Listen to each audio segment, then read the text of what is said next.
ഈ സെഷനിൽ നമ്മൾ നോക്കുന്നത് ഗ്ലോബൽ എന്റർപ്രൈസസുകളെ കുറിച്ചാണ്. അതായത് നിങ്ങൾ കേട്ടിട്ടില്ലേ മൾട്ടിനാഷണൽ കമ്പനീസ്, അല്ലെങ്കിൽ വേറൊരു പേരാണ് ട്രാൻസാക്ഷണൽ കമ്പനീസ്. എന്താണ് multinational company? Multinational company is the company which operates in many countries, which have headquarters in one country but spreads its operation all over the world. അതായത് multinational company എന്ന് പറഞ്ഞാൽ പല രാജ്യങ്ങളിലും പ്രവർത്തിക്കുന്ന കമ്പനികളെയാണ് മൾട്ടിനാഷണൽ കമ്പനി എന്ന് പറയുന്നത്. ഇതിന്റെ ഹെഡ്ക്വാർട്ടേഴ്സ് ഒരു രാജ്യത്തായിരിക്കും. ഇതിന്റെ കൺട്രോളും പ്രൊഡക്ഷനും എല്ലാ കാര്യങ്ങളും ഒരുപാട് രാജ്യങ്ങളിൽ വ്യാപിച്ച് കിടക്കുന്നു. ഒരുപാട് ഫാക്ടറികളും ഓഫീസുകളും പല ഏരിയാസിലെ ഡിഫറെൻറ്റ് ടൈപ്പ് ഓഫ് പ്രൊഡക്ഷൻസും, പല രീതിയിൽ അവർക്ക് ചീപ്പ് ലേബർ കിട്ടുന്നിടത്ത് അവർ കൂടുതൽ പ്രൊഡക്ഷൻസ്, റിസോഴ്സസ് കിട്ടുന്നിടത്ത് കൂടുതൽ പ്രൊഡക്ഷൻസ്, ഇങ്ങനെ വളരെ വലിയ രീതിയിൽ വലിയ ലാർജ് സ്കെയിലിൽ ഭയങ്കരമായിട്ട് മാർക്കറ്റിംഗ് ഒക്കെ ചെയ്ത് വർക്ക് ചെയ്യുന്നവരാണ് ഗ്ലോബൽ എന്റർപ്രൈസസ് അല്ലെങ്കിൽ മൾട്ടിനാഷണൽ കമ്പനി എന്ന് പറയുന്നത്. ഇവർ ഏറ്റവും അഡ്വാൻസ്ഡ് ആയിട്ടുള്ള ടെക്നോളജീസ് ആയിരിക്കും world wide different products produce ചെയ്യാൻ വേണ്ടിയിട്ട് ഉപയോഗിക്കുന്നത്. സോ നിങ്ങൾക്ക് ഇപ്പോൾ എന്താ ഒരു മൾട്ടിനാഷണൽ കമ്പനി ഒരു ഐഡിയ കിട്ടിക്കാണുമല്ലോ എന്താണെന്നുള്ളത്.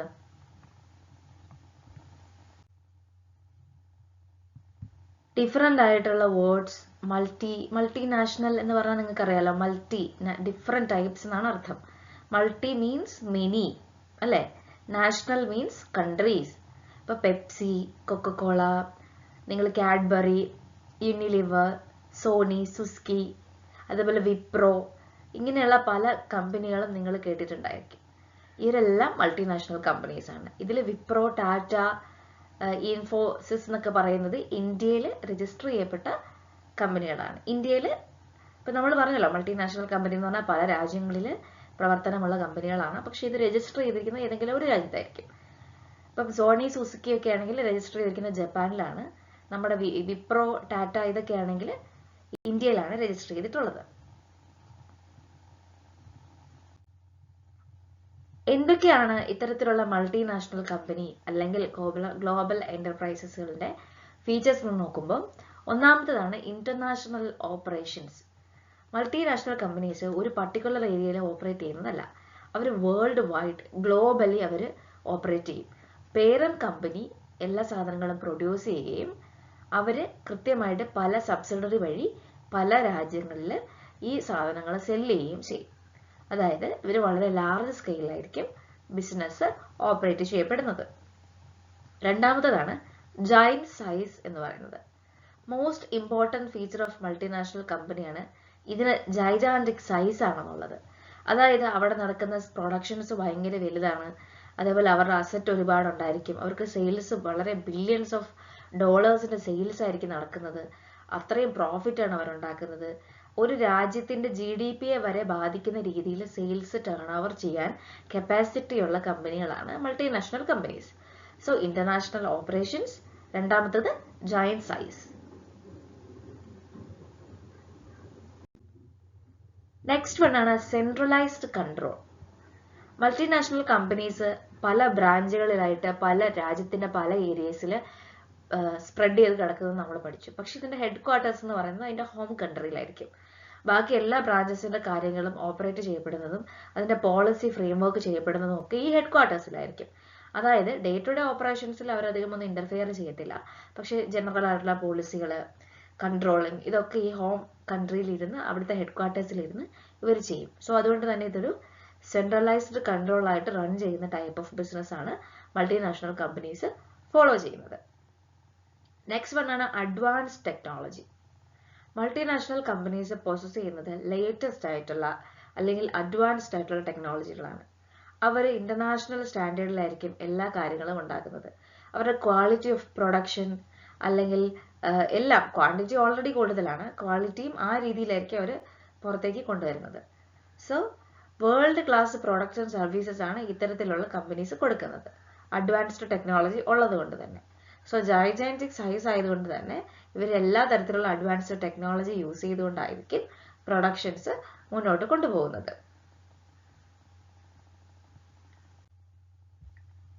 രണ്ടാമത്തത് next one is product innovation. Huge ആയിട്ടുള്ള ടെക്നോളജി ആണല്ലോ അവർ യൂസ് ചെയ്യുന്നത് നമ്മൾ പഠിച്ചു. പല ഡിപ്പാർട്ട്മെന്റ്സിൽ പല ടാസ്കുകളാണ് ഇവർ ക്യാരി ഓൺ ചെയ്യുന്നത് നമുക്കറിയാം. സോ ഇവർ ഭയങ്കരമായിട്ട് റിസർച്ച് ചെയ്യും, എങ്ങനെയാണ് പുതിയ ഇൻവെസ്റ്റ്മെന്റ്സ് ഇവർക്ക് കിട്ടും. അതുകൊണ്ട് തന്നെ ഇവർ ഗ്ലോബൽ എന്റർപ്രൈസസുകളിൽ പുതിയ പുതിയ പ്രോഡക്റ്റുകൾ കണ്ടെത്തുകയും അത് അഫോർഡ് ചെയ്യാവുന്ന രീതിയിൽ ഉണ്ടാക്കിയെടുക്കുകയും ചെയ്യും. സോ പ്രൊഡക്റ്റ് ഇന്നോവേഷൻ ഇവരുടെ ഒരു ഫീച്ചറാണ്. നെക്സ്റ്റ് ഫീച്ചറാണ് ഹ്യൂജ് ക്യാപിറ്റൽ റിസോഴ്സസ് എന്ന് പറയുന്നത്. അതായത് ഇവരെപ്പോഴും എങ്ങനെയുള്ളൊരു പൊസിഷനിലായിരിക്കും, ഒത്തിരി പണം കിട്ടാൻ പല ആളുകളും ഇവരിൽ ഇൻവെസ്റ്റ് ചെയ്യാൻ റെഡി ആയിരിക്കും. കാരണം ഇവർ ഉറപ്പായിട്ടും സൂപ്പർ നാച്ചുറൽ ആയിട്ടുള്ള പ്രോഫിറ്റുകൾ ഉണ്ടാക്കും എന്നുള്ളതും അവർക്ക് ഷെയർസ് ഇഷ്യൂ ചെയ്യാൻ പറ്റും എന്നുള്ളതും പബ്ലിക്ക് ഒരു കോൺഫിഡൻസ് ഉണ്ട് അല്ലേ. നമ്മൾ പുറത്തേക്ക് അക്കൗണ്ട്സ് കാണിക്കുന്ന ഒരു കമ്പനി ആകുമ്പോൾ കൂടെ അവരുടെ പ്രോഫിറ്റ് എത്രയാണെന്നൊക്കെ നമുക്ക് ഊഹിക്കാം. സോ പബ്ലിക്കിന് ഒരു കോൺഫിഡൻസ് ഉണ്ട്, ഇവിടെ ഇത്ര ക്യാപിറ്റൽ കൊടുത്തു കഴിഞ്ഞാൽ അവിടെ അടുത്ത് നമുക്കൊരു പ്രോഫിറ്റ് കിട്ടും. സോ അവർക്ക് അതിൻ്റെ ഒരു സ്ട്രെങ്ത് ഉണ്ട്, ഈസി ആയിട്ട് ഹ്യൂജ് ക്യാപിറ്റൽ റിസോഴ്സസ് എടുക്കാനുള്ള സ്ട്രെങ്ത് ദേ ഹാവ്. ഓക്കെ,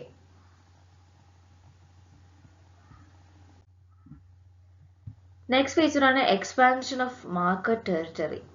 ഓപ്പറേഷൻസും ആക്ടിവിറ്റീസും ഒരു പർട്ടിക്കുലർ ഏരിയാസിൽ മാത്രമല്ല നടക്കുന്നത്, ഫിസിക്കൽ ബൗണ്ടറീസിന് അപ്പുറമായിട്ട് രാജ്യങ്ങളുടെ പല ഭാഗങ്ങളിലും പല രാജ്യങ്ങളിലും ഒരു ഇന്റർനാഷണൽ ഇമേജ് കീപ്പ് ചെയ്തുകൊണ്ട് തന്നെ ഇവരൊരു മാർക്കറ്റ് ടെറിട്ടറി ഉണ്ടാക്കിയെടുക്കും.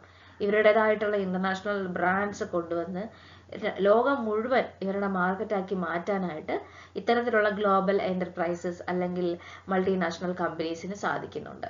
ഓക്കെ, നെക്സ്റ്റ് ഫീച്ചറാണ് concentration of economic power. Generally multinational companies ഒരുപാട് എമൗണ്ട് ഉപയോഗിച്ചുകൊണ്ട് ഒത്തിരി വലുതായിട്ടാണ് ബിസിനസ് ചെയ്യുന്നത്. സോ അതുകൊണ്ട് തന്നെ സാധാരണ തദ്ദേശീയപരമായിട്ടുള്ള കമ്പനികളെയൊക്കെ ലോക്കൽ കമ്പനികൾക്കൊക്കെ ഇത് റോങ് ആയിട്ട് ബാധിക്കും. സോ ഇവരുടെയൊക്കെ മുകളിൽ ഒരു വലിയൊരു പവറായിട്ട് ഇത്തരത്തിലുള്ള മൾട്ടിനാഷണൽ കമ്പനീസ് അല്ലെങ്കിൽ ഗ്ലോബൽ എന്റർപ്രൈസസ് ഒക്കെ മാറും.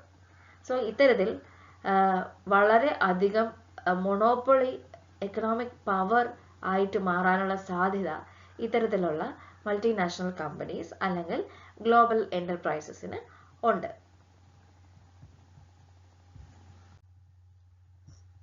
നെക്സ്റ്റ് വണ്ണാണ് അഡ്വാൻറ്റേജസ് ഓഫ് മൾട്ടിനാഷണൽ കമ്പനീസ്. നമ്മളിപ്പോൾ ഫീച്ചേഴ്സ് ഓഫ് മൾട്ടിനാഷണൽ കമ്പനീസ് നോക്കി, എല്ലാം നിങ്ങൾക്ക് ഫെമിലിയർ ആയെന്ന് വിശ്വസിക്കുന്നു.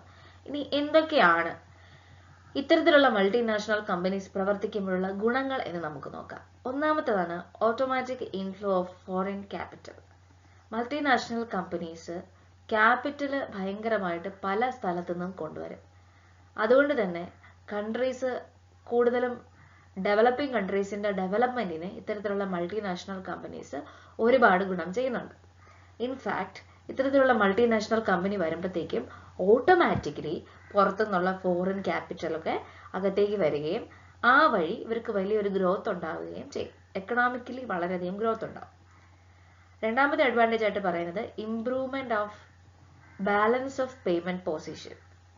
Multinational companies enable host countries to increase their exports and increase their import requirements. As such as they help the host country to improve upon balance of payment position. എന്താണ് balance of payment position എന്ന് പറയുന്നത്? Balance of payment position എന്ന് പറഞ്ഞാൽ it's a method by which countries measure all the international monetary transactions within a certain period. ഒരു particular പീരീഡിൽ ഒരു രാജ്യത്തെ എല്ലാ ഇന്റർനാഷണൽ മോണിറ്ററി ട്രാൻസാക്ഷൻസും മെഷർ ചെയ്യുന്ന പരിപാടിക്കാണ് നമ്മൾ ബാലൻസ് ഓഫ് പേയ്മെന്റ് എന്ന് പറയുന്നത്.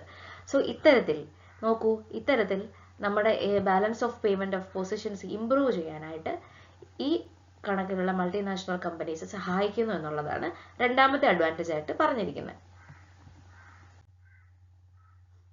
നെക്സ്റ്റ് വൺ ആണ് എൻഡ് ഓഫ് ലോക്കൽ മൊണോപ്പൊളീസ്. ഇത്തരത്തിലുള്ള മൾട്ടിനാഷണൽ കമ്പനീസ് വരുമ്പോഴത്തേക്കും ഭയങ്കരമായിട്ട് കോമ്പറ്റീഷൻ ഇതിനെ സ്വീകരിക്കുന്ന രാജ്യങ്ങൾക്ക് കൂടും.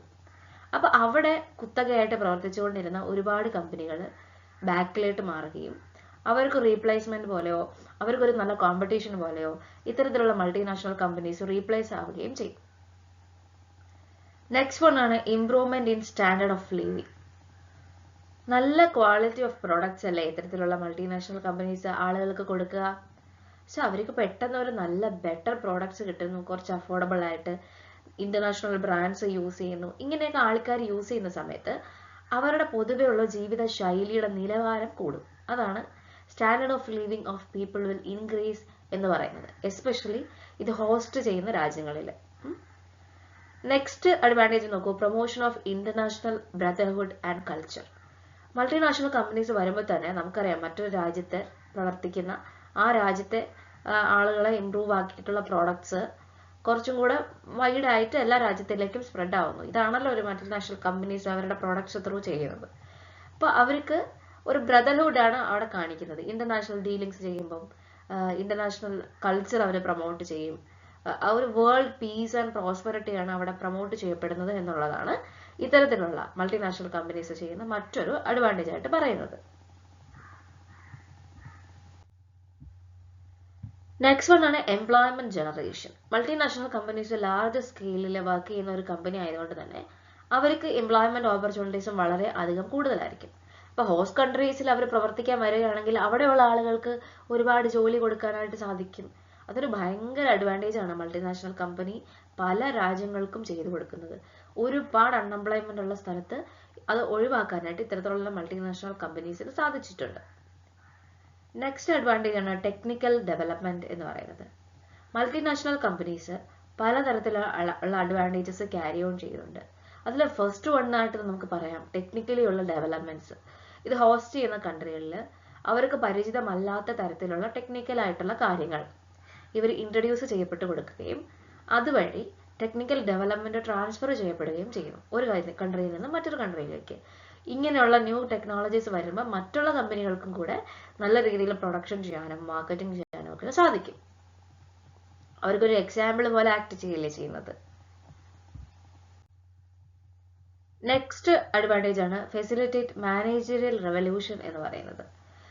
Multinational companies bring managerial revolution in host countries through professional management and the employment of highly sophisticated management techniques. മറ്റുള്ള കമ്പനികളെ വെച്ച് നോക്കുമ്പോൾ മൾട്ടിനാഷണൽ കമ്പനി വളരെ ലാർജ് സ്കെയിലിൽ പ്രവർത്തിക്കുന്നത് കൊണ്ട് തന്നെ അവർക്ക് വളരെ പ്രൊഫഷണൽ ആയിട്ടുള്ള മാനേജ്മെന്റ് ആയിരിക്കും ഉണ്ടായിരിക്കുക. അവരുടെ എംപ്ലോയ്മെന്റും വളരെ അധികം ടെക്നിക്കലി അപ്ഗ്രേഡഡ് ആയിട്ടുള്ളതായിരിക്കും. സോ അവർ ഒരു മാനേജറിയൽ റെവല്യൂഷൻ തന്നെയാണ് അവിടെ ചെയ്യുന്നത്. സാധാരണ പ്രവർത്തിക്കുന്ന കമ്പനികളെ ഒഴിച്ചു നോക്കുമ്പോൾ കൂടുതൽ ബെറ്റർ ആയിട്ടുള്ള മാനേജ്മെന്റ് കപ്പാസിറ്റി ഉള്ള ആളുകളെ കൊണ്ടുവന്ന് നല്ല രീതിയിൽ എങ്ങനെ പ്രൊഫഷണലി മാനേജ് ചെയ്താൽ എങ്ങനെ അവർക്ക് പോസിറ്റീവ് ആയിട്ടുള്ള റിസൾട്ട്സുകൾ ഉണ്ടാക്കാം, അത്തരത്തിലുള്ള റെവല്യൂഷൻ, ഒരു വിപ്ലവം തന്നെയാണ് മൾട്ടിനാഷണൽ കമ്പനീസ് ചെയ്യുന്നത്. നെക്സ്റ്റ് വൺ ആണ് ഓവറോൾ ഡെവലപ്മെന്റ് എന്ന് പറയുന്നത്. അത് നമുക്കൊരു ഫൈനൽ അഡ്വാൻറ്റേജ് ആയിട്ട് എഴുതാൻ പറ്റുന്ന ഒരു പോയിന്റ് ആണ്. നമുക്ക് ഈസിലി ഇത്രയും കാര്യങ്ങൾ ഡിസ്കസ് ചെയ്യുമ്പോൾ തന്നെ മനസ്സിലായല്ലോ. ഇൻവെസ്റ്റ്മെന്റിന്റെ രീതിയിലാണെങ്കിലും ആളുകൾക്ക് എംപ്ലോയ്മെന്റ് കിട്ടുന്ന രീതിയിലാണെങ്കിലും ഇൻകം ലെവൽ കൂട്ടുന്ന രീതിയിലാണെങ്കിലും എന്ത് രീതിയിലാണെങ്കിലും മൾട്ടിനാഷണൽ കമ്പനീസ് വരുമ്പോൾ ഓവറോൾ ആയിട്ടുള്ള ഒരു ഡെവലപ്മെന്റ് അവിടെ ഉണ്ടാവുന്നുണ്ട്. നെക്സ്റ്റ് നമ്മൾ നോക്കുന്നത് ലിമിറ്റേഷൻസ് ഓഫ് മൾട്ടിനാഷണൽ കമ്പനീസ്. ഒരു ഹോസ്റ്റ് കൺട്രി ഇതിനെ സ്വീകരിക്കുന്ന ഒരു രാജ്യത്ത് എന്തൊക്കെ ബുദ്ധിമുട്ടുകൾ ഈ മൾട്ടിനാഷണൽ കമ്പനീസ് വന്നാൽ ഉണ്ടാവാം. ഒന്ന്, ഡൊമസ്റ്റിക് ഇൻഡസ്ട്രീസിന് ഉണ്ടാവുന്ന ഡേഞ്ചർ. അതായത് ഇത്തരത്തിലുള്ള മൾട്ടിനാഷണൽ കമ്പനീസ് ചിലപ്പോൾ ഒരുപാട് എക്കണോമിക് പവറും പല കപ്പാസിറ്റിയുമായിട്ട് വരുന്നവരാണ്. അത് അവിടെയുള്ള ഡൊമസ്റ്റിക് ആയിട്ട് പ്രവർത്തിക്കുന്ന ഇൻഡസ്ട്രീസിനെ വളരെ മോശമായിട്ട് ബാധിക്കുകയും അവർക്ക് ഈ MNC മൂലമുണ്ടാകുന്ന ചലഞ്ചസ് ഫേസ് ചെയ്യാൻ പറ്റാതാവുകയും ചെയ്യാനുള്ള സാധ്യതയുണ്ട്. സോ ഇത്തരത്തിലുള്ള ഒരുപാട് ഡൊമസ്റ്റിക് ഇൻഡസ്ട്രീസ് വൈൻഡ് അപ്പ് ആയി പോയിട്ടുണ്ട് ഇങ്ങനെയുള്ള MNCന്റെ ത്രെട്ട് കാരണം. സോ MNC എന്ന് പറയുന്നത് എപ്പോഴും ഹോസ്റ്റ് കൺട്രീസിന് ചിലപ്പോൾ ഒരു എക്കണോമിക് ഗ്രോത്ത് കുറയ്ക്കാനുള്ള സാധ്യത എപ്പോഴും ഉണ്ടെന്നുള്ളതാണ് പറയുന്നത്. രണ്ടാമത്തെ ഡിസഡ്വാൻറ്റേജ് ആണ് റിപ്പാട്രിയേഷൻ ഓഫ് പ്രോഫിറ്റ്സ് എന്ന് പറഞ്ഞാൽ sending profits to their country. ഈ മൾട്ടിനാഷണൽ കമ്പനി എന്ന് പറയുമ്പോൾ തന്നെ അറിയാമല്ലോ ഇതിന്റെ ഹോം കൺട്രി വേറൊരു കൺട്രിയാണ്. സോ ഇവർ ഇത്രയും പ്രോഫിറ്റ് ഉണ്ടാക്കി എന്ന് പറഞ്ഞുകൊണ്ട് നമ്മുടെ രാജ്യത്ത് വന്ന് അവരത് ചെയ്തു എന്ന് പറഞ്ഞതുകൊണ്ട് ആ പ്രോഫിറ്റ് മുഴുവൻ അവർ നമ്മളിൽ ഉപയോഗിക്കണം എന്ന് ഇല്ല. അവർ മിക്കപ്പോഴും most of the percentage of profit will send to their country. അവരുടെ രാജ്യത്തേക്ക് അയച്ചു കൊടുക്കുകയും അതുവഴി ലാർജ് എമൗണ്ട്സ് ഉണ്ടാക്കുകയും ചെയ്യും. നമുക്ക് അതുവഴി ഒരു ലാർജ് എമൗണ്ട് ലോസ് ഉണ്ടാവുകയും ഫോറിൻ എക്സ്ചേഞ്ച് ലോസ് ഉണ്ടാവുകയും അവർക്ക് അതിന് ഗുണം ലഭിക്കുകയും ചെയ്യും. തേർഡ് ഡിസഡ്വാൻറ്റേജ് ആണ് no benefit to poor people. സാധാരണക്കാർക്ക് ഇതുകൊണ്ട് ഒരുപാട് ഗുണങ്ങൾ ഉണ്ടാവണമെന്നില്ല. കൂടുതലും റിച്ച് ആയവർ വീണ്ടും റിച്ച് ആവും എന്നുള്ളതല്ലാതെ ഈ ഹോസ്റ്റ് ചെയ്യുന്ന കൺട്രിയിലെ സാധാരണ ജനങ്ങൾക്ക് ഇത് അഫോർഡ് ചെയ്യാൻ പറ്റണമെന്ന് ഉറപ്പില്ല. നെക്സ്റ്റ് ഡിസഡ്വാൻറ്റേജ് ആണ് ഡേഞ്ചർ ടു ഇൻഡിപെൻഡൻസ് എന്നുള്ളത്.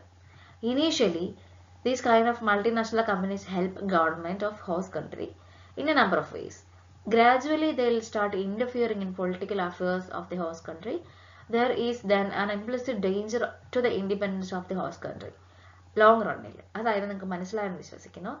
ഒരു രാജ്യത്ത് MNC കമ്പനി വന്ന് പ്രവർത്തനം ആരംഭിക്കുമ്പോൾ ആദ്യമൊക്കെ അവരവിടുത്തെ ഗവൺമെന്റിനെ സഹായിക്കുകയും അവിടുത്തെ ആളുകളെ സഹായിക്കണം എന്നുള്ള രീതിയിൽ അവരൊരു പവർ അവിടെ ഉണ്ടാക്കിയെടുക്കും. അങ്ങനെ പവർ ഉണ്ടാക്കിയെടുക്കുമ്പം അവർക്ക് പിന്നീട് കാര്യങ്ങൾക്ക് അഭിപ്രായം പറയാനുള്ള ഒരു ഓപ്ഷൻ അവിടെ കിട്ടുകയും അത് നമ്മുടെ സ്വന്തമായിട്ടുള്ള രാജ്യത്തിന്റെ ആ ഒരു സ്വാതന്ത്ര്യത്തെ ബാധിക്കുകയും ചെയ്യുമെന്നുള്ളതാണ് ഡേഞ്ചർ ടു ഇൻഡിപെൻഡൻസ് എന്ന പോയിന്റ് കൊണ്ട് വ്യക്തമാക്കുന്നത്.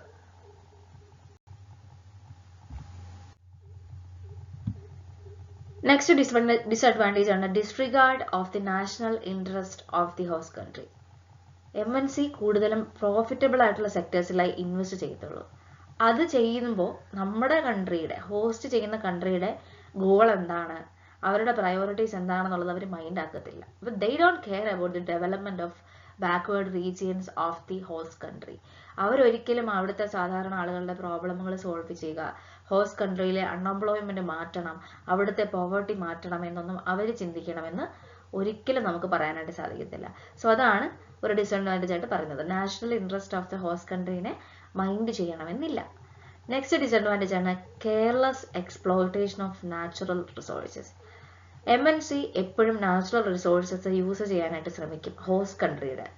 അങ്ങനെ ശ്രമിക്കുന്ന സമയത്ത് അവരുടെ രാജ്യമല്ലാത്തത് കൊണ്ട് തന്നെ അവർ ഒരു ശ്രദ്ധയുമില്ലാതെ കെയർലെസ് ആയിട്ട് ചിലപ്പോൾ ഒത്തിരി വേസ്റ്റേജ് ഒക്കെ വരുത്താനും ഒത്തിരി ഡിപ്ലീഷൻ ഒക്കെ ചെയ്യാനും. ഇപ്പൊ ക്വാറിയൊക്കെ നിങ്ങൾ കണ്ടിട്ടില്ലേ, ഒരുപാട് കാര്യങ്ങൾ അങ്ങനെ പാറ പൊട്ടിക്കുക അല്ലെങ്കിൽ നോൺ റിന്യൂവബിൾ ആയിട്ടുള്ള നാച്ചുറൽ റിസോഴ്സസ് നശിപ്പിക്കുക. MNC ഇതുപോലെ പെർമനന്റ് ഡാമേജ് ഒരു എക്കണോമിക്ക് വരുത്താനുള്ള കാര്യങ്ങൾ ചെയ്യാനുള്ള സാധ്യത ഒരു മൾട്ടിനാഷണൽ കമ്പനിക്ക് എപ്പോഴും ഉണ്ട്. നെക്സ്റ്റ് പറയുന്നത് selfish promotion of foreign culture. Multinational company എപ്പോഴും അവരുടെ ഫോറിൻ കൾച്ചർ ഹോസ്റ്റ് കൺട്രിയിൽ കൊണ്ടുവരാനും അതുവഴി പ്രൊഡക്ട്സ് വിൽക്കാനും ശ്രമിക്കും. ഇപ്പൊ ഇന്ത്യയില് ഫുഡിന്റെ ജങ്ക് ഫുഡ്സ്, സോഫ്റ്റ് ഡ്രിങ്ക്സ് ഇതൊന്നും ഇന്ത്യക്കാരുടെ കൾച്ചറിലുള്ള കാര്യമല്ല. ഇതൊക്കെ മൾട്ടിനാഷണൽ കമ്പനീസ് ഇന്ത്യയിൽ വന്നതിന് ശേഷം ഇന്ത്യക്ക് ഉണ്ടായ കൾച്ചറൽ ഡിഫറൻസ് ആണ്. സോ അതിൽ നിന്ന് തന്നെ നിങ്ങൾക്ക് മനസ്സിലാക്കാൻ പറ്റും അവരൊരു സെൽഫിഷ് ആയിട്ട് അവരുടെ ഫോറിൻ കൾച്ചർ ഒന്ന് പ്രൊമോട്ട് ചെയ്യുന്ന രീതിയിലായിരിക്കും കാര്യങ്ങൾ ചെയ്യുന്നത്. So this kind of promotion of foreign culture നമ്മുടെ ഹെൽത്തിന് ഇഞ്ചുറീസ് ആണെന്നുള്ളത് ആളുകൾ മനസ്സിലാക്കുന്നില്ല എന്നുള്ളത് ഒരു ഡിസഡ്വാൻറ്റേജ് ആണ്. നെക്സ്റ്റ് ഡിസഡ്വാൻറ്റേജ് ആണ് exploitation of people in A systematic manor. MNCs വളരെ വലിയ ബിസിനസ്സുകൾ രാജ്യത്ത് കൊണ്ടുവന്ന് പലതരത്തിലുള്ള പവർഫുൾ മൊണോപ്പൊളി ആയിട്ട് കുത്തകയായിട്ട് മാറുകയും ഇത് എക്കണോമിക് പവറിനെ വളരെയധികം അവർക്ക് മാത്രം എക്കണോമിക് പവർ ഉണ്ടാക്കിയെടുക്കുക എന്നുള്ള രീതിയിലേക്ക് മാറുകയും ചെയ്യും. സോ അവർ ആളുകളെ എക്സ്പ്ലോയിറ്റ് ചെയ്യാനുള്ള സാധ്യത ഉണ്ട്. വളരെ സിസ്റ്റമാറ്റിക് ആയിട്ട് സ്ലോലി അവർ എക്സ്പ്ലോയിറ്റ് ചെയ്യും. നെക്സ്റ്റ് ടൈപ്പ് ഓഫ് ബിസിനസ് ആണ് നിങ്ങൾ പഠിക്കാൻ പോകുന്നത്. That is joint ventures. എന്താണ് ജോയിന്റ് വെഞ്ചേഴ്സ്? ജോയിന്റ് വെഞ്ചേഴ്സ് എന്ന് പറഞ്ഞാൽ രണ്ട് business, when two business agree to join together. When two business, listen carefully, when two business agree to join together for a common purpose and a mutual benefit, it is known as joint venture. രണ്ട് ബിസിനസ്സുകൾ ഒന്നിച്ചു ചേർന്ന് ഒരു common പർപ്പസിനായിട്ട് അവർക്കൊരു mutual benefit അതിൽ നിന്ന് കിട്ടും. ഇതിനെയാണ് ജോയിന്റ് വെഞ്ചർ എന്ന് പറയുന്നത്. ജോയിന്റ് വെഞ്ചർ ഏതെങ്കിലും രണ്ട് രാജ്യങ്ങൾ തമ്മിലാവാം, രാജ്യത്തിനുള്ളിൽ നിൽക്കുന്ന രണ്ട് ബിസിനസ്സുകൾ തമ്മിലാവാം, കൂടുതൽ കമ്പനീസുകൾ തമ്മിൽ ജോയിന്റ് വെഞ്ചേഴ്സ് ചെയ്യാം. എങ്ങനെ ഗ്രോത്ത് ഉണ്ടാകാൻ വേണ്ടിയിട്ട് ഇവർ ഒന്ന് ചേർന്ന് പ്രവർത്തിക്കണം. That is joint venture. കുറെ റിസോഴ്സസ് ഒരുമിച്ച് കൊണ്ടുവന്ന് എക്സ്പേർട്സുകളെയൊക്കെ വെച്ച് കാര്യങ്ങൾ പഠിക്കുന്നതിനെയാണ് നമ്മൾ ജോയിന്റ് വെഞ്ചർ എന്ന് പറയുന്നത്. അതായത് അവിടെ കിട്ടുന്ന റിസ്കുകളും അവിടെ കിട്ടുന്ന റിവാർഡ്സ് അല്ലെങ്കിൽ പ്രോഫിറ്റുകളൊക്കെ ഈ ബിസിനസ്സുകൾ പരസ്പരം ഷെയർ ചെയ്യപ്പെടും. അവർ ചിലപ്പം ഒരുമിച്ച് ചെയ്യുന്നത് അവരുടെ ബിസിനസ്, എക്സിസ്റ്റിംഗ് ആയിട്ടുള്ള ബിസിനസ് വലുതാക്കാൻ വേണ്ടിയിട്ടോ പുതിയ പ്രോഡക്റ്റ് ഡെവലപ്പ് ചെയ്യാനോ അല്ലെങ്കിൽ പുതിയ മാർക്കറ്റിലേക്ക് മൂവ് ചെയ്യാനോ ഒക്കെ വേണ്ടിയിട്ടായിരിക്കും. നിങ്ങൾക്ക് എക്സാമ്പിൾസ് ഒക്കെ ഒരുപാട് നിങ്ങൾക്ക് സെർച്ച് ചെയ്താൽ കാണാൻ പറ്റും. എക്സാമ്പിൾസ് ഓഫ് ജോയിന്റ് വെഞ്ചേഴ്സ് എന്നൊക്കെ നോക്കിയാൽ നിങ്ങൾക്ക് കാണാൻ പറ്റും. ഇന്ത്യയിലെ മാരുതി കമ്പനി സുസുക്കി കമ്പനിയായിട്ട്, ജപ്പാനിലുള്ള സുസുക്കി കമ്പനിയായിട്ട് ജോയിൻ ചെയ്ത് അവർ മാരുതി സുസുക്കി ഇന്ത്യ ലിമിറ്റഡ് എന്ന് പറഞ്ഞൊരു കമ്പനിയായിട്ട് മാറിയിട്ടുണ്ട്. അങ്ങനെ കുറെ എക്സാമ്പിൾസ് ഉണ്ട്. ഭാരതി എയർടെൽ, ഹീറോ ഹോണ്ട, ബിർള യമഹ, ഇതൊക്കെ ഇതിന്റെ എക്സാമ്പിൾസ് ആണ്. ഇനി ഇന്ത്യയിൽ ജോയിന്റ് വെഞ്ചേഴ്സിന് ഒരു സെപ്പറേറ്റ് ലോ ഒന്നുമില്ല. ജോയിന്റ് വെഞ്ചർ കമ്പനീസ് ഇന്ത്യയിൽ കമ്പനി എങ്ങനെയാണോ, ഡൊമസ്റ്റിക് കമ്പനി എങ്ങനെയാണോ ഫോം ചെയ്യുന്നത് അങ്ങനെ തന്നെയാണ് ജോയിന്റ് വെഞ്ചേഴ്സും മുന്നോട്ട് പോകുന്നത്. എല്ലാ ജോയിന്റ് വെഞ്ചേഴ്സും ഇന്ത്യയിൽ ഗവൺമെന്റ് അപ്രൂവൽ ചെയ്തിട്ട് മാത്രമേ ചെയ്യാൻ പറ്റത്തുള്ളൂ. ഇതിപ്പോ ഫോറിൻ പാർട്ട്ണർ ആണ്, നോൺ റെസിഡന്റ് ആണെങ്കിലും ഒക്കെ ഇന്ത്യയിലെ ഗവൺമെന്റിന്റെ അപ്രൂവൽ അനുസരിച്ചാണ് ചെയ്യുന്നത്. Joint venture must be based on memorandum of understanding signed by both parties, highlighting the basis of joint venture agreement. Joint venture agreement ഉണ്ടായിരിക്കും, that is called memorandum of understanding. ഇത് എല്ലാ അതിലെ രണ്ട് മെമ്പേഴ്സും സൈൻ ചെയ്തിട്ടായിരിക്കണം ചെയ്യേണ്ടത്. Joint venture എങ്ങനെയൊക്കെയാണ് form ചെയ്യാൻ പറ്റുന്നതെന്നും കൂടെ നമുക്ക് നോക്കാം. A foreign investor buying an interest in A local company. Local കമ്പനിയിൽ നിന്ന് ഒരു ഫോറിൻ ഇൻവെസ്റ്റർ വന്ന് സാധനങ്ങൾ ഇൻട്രസ്റ്റ് വാങ്ങിക്കുന്നു. സാധനം മീൻസ് അവരുടെ ഷെയർ വാങ്ങിക്കുന്നു, അല്ലെങ്കിൽ അവർ ഒന്ന് ചേരുന്നു. A local company acquiring interest for an existing foreign company. Already exist ചെയ്യുന്ന ഒരു ഫോറിൻ കമ്പനി പോയി ലോക്കൽ കമ്പനി ഇൻട്രസ്റ്റ് എടുക്കുന്നു. അതേപോലെ both foreign and local companies jointly form and അവർ പുതിയ കമ്പനി ആയിട്ട് മാറുന്നു. ഇത്തരത്തിൽ 3 രീതിയിൽ ജോയിന്റ് വെഞ്ചർ ആയിട്ട് നമുക്ക് രൂപപ്പെടാനായിട്ട് സാധിക്കും. ഒരു ലോക്കൽ കമ്പനിക്ക് ഫോറിൻ കമ്പനി പോയി വാങ്ങിക്കാം, ഫോറിൻ കമ്പനിക്ക് ലോക്കൽ കമ്പനി വന്ന് വാങ്ങിക്കാം, ഫോറിൻ കമ്പനി ലോക്കൽ കമ്പനിയും ഒന്ന് ചേർന്ന് പുതിയൊരു കമ്പനിയായിട്ട് മാറും.